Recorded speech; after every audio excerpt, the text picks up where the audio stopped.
Welcome to Pune. मुजरा स्वराज्याच्या धन्याला मित्रांनो, आज बघू शकताय हे आपले अंबाजोगाईवरनं पुण्याला आलेत सायकलवरती आणि थेट चाललेत रायगडला.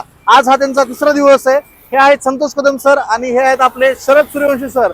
एवढा लांबनं प्रवास करून अजून पुण्यावरनं पोहोचून सुद्धा इथून रायगडला जाते. आज तिसरा दिवस आहे आणि उद्याच्याला ते पोहोचणार आणि परवा दिवशी ते वरती असणार रायगडला.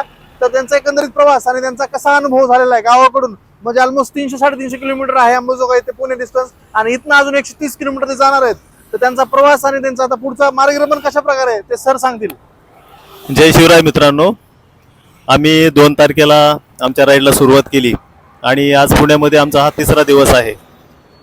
तर आमच्या या तिसऱ्या दिवसाच्या जो प्रवास आहे त्या प्रवासाबद्दल शरद आपल्याला सांगेल. जय शिवराय मित्रांनो, मुजरा स्वराज्याच्या धन्याला अंबेजोगाई ते शिवतीर्थ रायगड ही सायकल मोहीम आहे. या मोहिमेचे 5वे वर्ष आहे. आपल्या अखंड हिंदुस्थानाचं दैवत असणारे छत्रपती शिवराय ज्या दिवशी छत्रपती झाले तो दिवस साजरा करण्याचा या उद्देशाने आम्ही रायगडला जात असतो. पूर्वी वाहनाने वगैरे जायचो, परंतु एक डोक्यात कल्पना आली आणि ती कल्पना प्रत्यक्षात उतरवण्यास आज 5वं वर्ष आहे की आम्ही दरवर्षी जातो.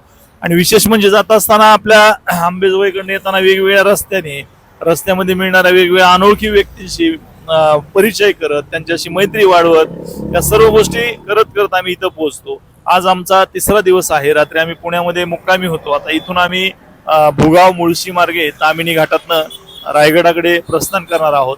आज खरा थरारक प्रवास आहे, कारण ऊन जरी लागलं नाही तरी चढ उताराचा रस्ता आहे, घाटाचा रस्ता आहे. त्या रस्त्यामध्ये असणाऱ्या कोकणातील मेवा, करवंद, फणस, आंबे या सगळ्या गोष्टींचा आस्वाद घेत घेत आज प्रवास आनंददायी करत आम्हाला निजामपूर पर्यंत किमान पोहोचणे अपेक्षित आहे. पाहूया काय होतंय ते. जय शिवराय. जय शिवराय. तुम्हा दोघांना पण खूप खूप शुभेच्छा. आणि हे तुमचं 5वं वर्ष आहे. 5 वर्ष पूर्ण झालेले आहेत. खरंच खूप एकदम म्हणतो ना ऊर्जा देणारा प्रवास आहे. आणि नक्कीच पुढच्या वर्षी त्यांचा पुणे ते रायगड प्रवास असणार आहे. त्यावेळी आम्ही सायकल घेऊन आम्ही सुद्धा यामध्ये सामील व्हायचा प्रयत्न करू. जय शिवराय. छान वाटलं, यस, गावाकडच्या माणसांना भेटून छान वाटलं. यस, चला नक्कीच.